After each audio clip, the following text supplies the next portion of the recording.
இவரு காசிமடு கோவிந்த தொழில பெரிய ஆளு, கேள்விப்பட்டிருப்பீங்களே? கேள்விப்பட்டதுல. அது மட்டும் இல்ல, சாராயம் காசுறவங்களை பத்தி நான் தெரிஞ்சுக்க வேண்டிய அவசியம் இல்ல. ஒண்ணு இல்ல, எங்களுக்கு கொஞ்சம் உதவி தேவைப்படுது. எப்படி?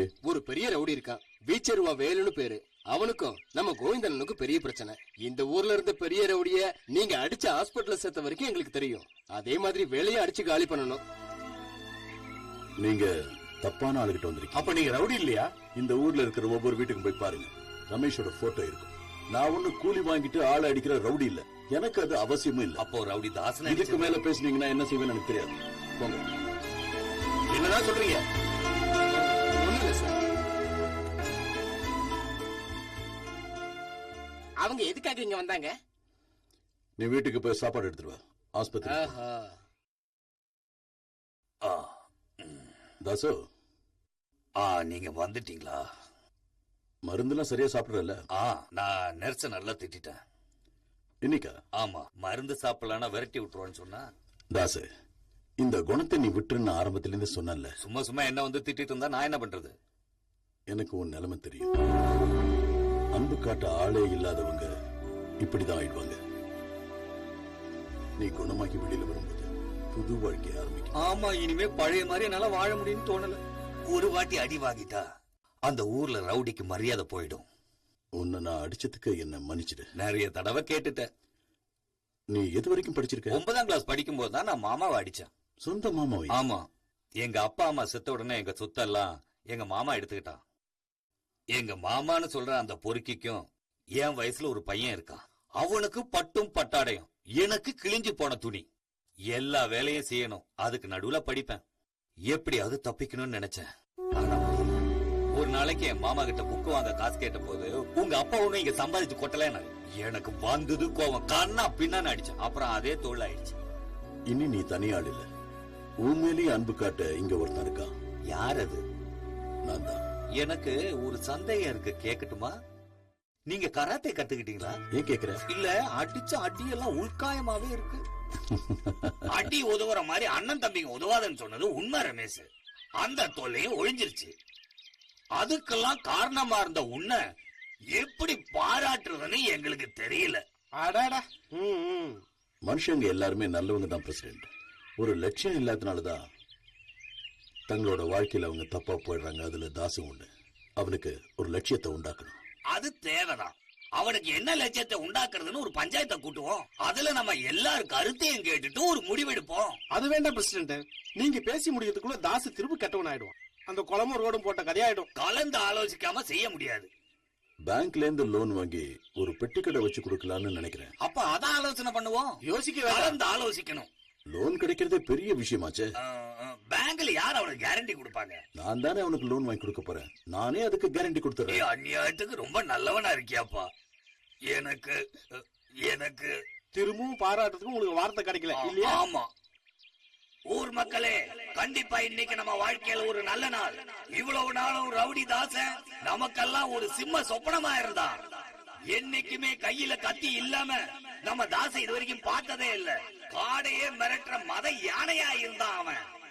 அந்த மத யானைய பொறி வச்சு பிடிச்சு நமக்கெல்லாம் காட்டினது நம்ம வீட்டு புள்ள ரமேஷ் தான். பஞ்சாயத்து பிரசிடண்டா இருக்கிற எனக்கு அது ரொம்ப பெருமையா இருக்கு. இந்த நாட்டிலேயே கெட்டவனா இருந்த ஒருத்தனை நல்வழிப்படுத்தினது நம்ம ஊர் பஞ்சாயத்து தான் என்று நான் சொல்லுகிறேன். சரியான பொறுக்கி, கீழ்விறக்கம் இல்லாத அரக்க, எந்த அக்கிரமமும் செய்யறதுக்கு தயாரா இருக்கிற அயோக்கியன். அவன் இன்னையில இருந்து ஒரு புது மனிதனா மாறிட்டான். நம்ம ஊருக்கே செல்ல பிள்ளையா இருக்கிற இந்த ரமேஷோட பேரு இனிமேலாவது கின்னஸ் புத்தகத்துல வரணுங்கிறது தான் என்னுடைய விருப்பம். ரவுடி தாசன் இந்த பெட்டி கடையை வைத்து ஒரு நல்ல மனிதனாக வாழ்வார் என்று நம்புகிறேன். தாசோட இந்த பெட்டி கடையை திறந்து வைக்க நம்ம செல்ல பிள்ளை ரமேஷனா தாழ்மையோட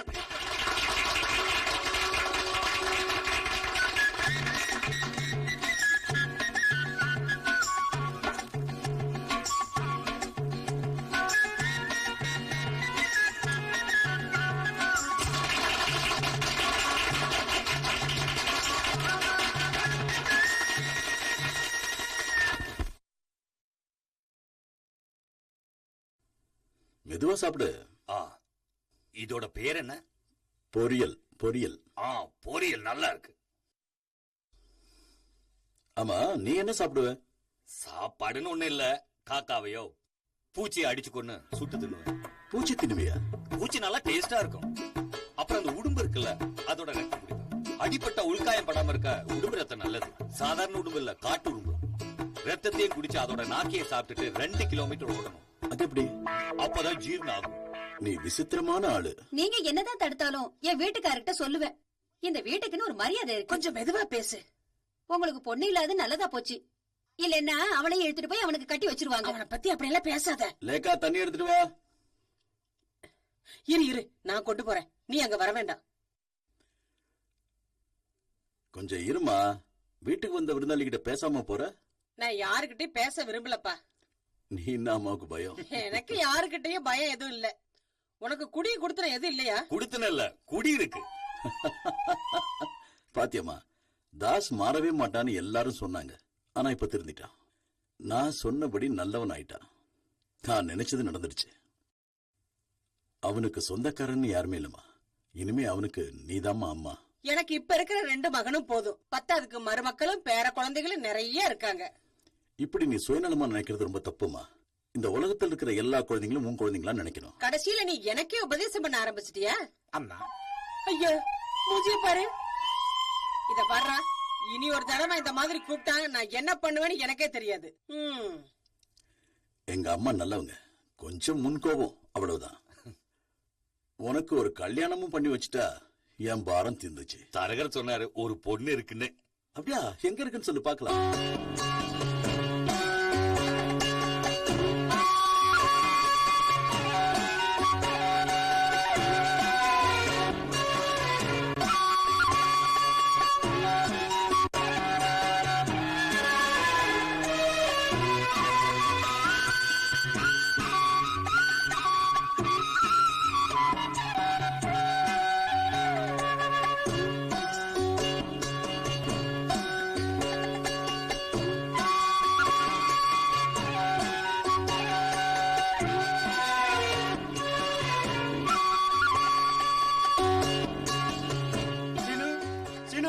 என்ன மாப்பிள்ளை வீட்டுக்காரங்க வராங்க பாரு. டீ போடுறது எல்லாம் ரெடி பண்ணிட்டீங்களா?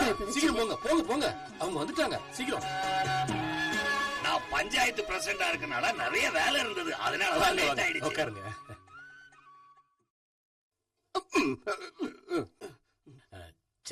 அவங்களுக்கு இதெல்லாம் போதும், நாங்க தான் முக்கியமான ஆளுங்க, எங்களை கவனிச்சா போதும். இவர் தான் எங்க ஊர்ல முக்கியமான புள்ளி, ரமேஷ். தாச பத்தி எல்லாம் புரோக்கர் சொல்லிருக்காருல? சொன்னாரு. எங்க பொண்ணுக்குன்னு நாங்க எதுவும் பெருசா செய்ய முடியாது. ஏன்னா என் பொண்ணுங்களை நான் ரொம்பவும் கஷ்டப்பட்டுதான் ஆளாக்கி இருக்கேன். வரதட்சணை வேண்டாம். எங்க சங்கத்தோட முதல் கொள்கையே அதுதான். ரமேஷ் அண்ணா வார்த்தைக்கு எதிர்பார்த்தையே எங்க ஊர்ல கிடையாது. சீக்கிரம் பொண்ண காஃபி எடுத்துட்டா சொல்லுங்க. சாரதா, அவ வரமாட்டேன்னு அங்கேயே இருக்கா. காஃபி கொண்டு வர சொல்லு. நான் சொல்லிட்டேன். வெக்கமா இருக்கும். இந்த காலத்து பொண்ணுங்களுக்கு வெக்கமா? ஏன் இருக்க கூடாதா? பேசாம சுமாரு. கொஞ்சம் பேசாம இருங்க. அப்படின்னா தாசு நீ உள்ள போ. ஏதா பேசணும்னா பேசலாமே. சகாதாவே நீ கொஞ்சம் கூட போ. நானும் வரேன். நீ உட்காரு. நீங்க வாங்க அண்ணா. வாங்க.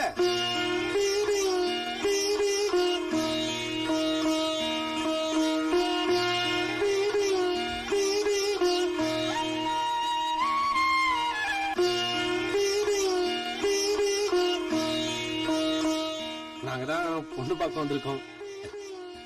நான் இல்ல, இவர்தான் மாப்பிள்ள. அண்ணே, பயப்படாம தைரியமா பேசுங்க.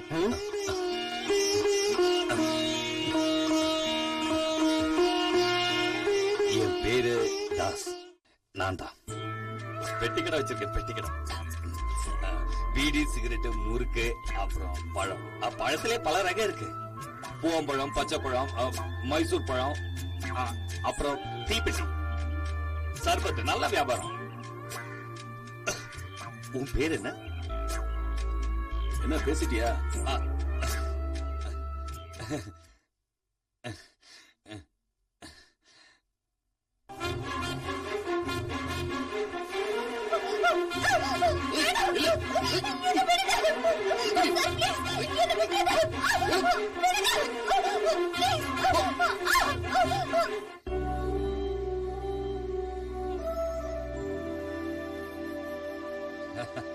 எனக்கு பொண்ண ரொம்ப பிடிச்சிருக்கு.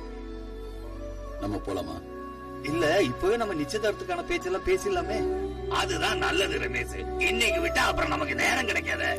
அது இல்ல பிரசிடண்ட், ஒரு முக்கியமான விஷயம். வெளில வாங்க.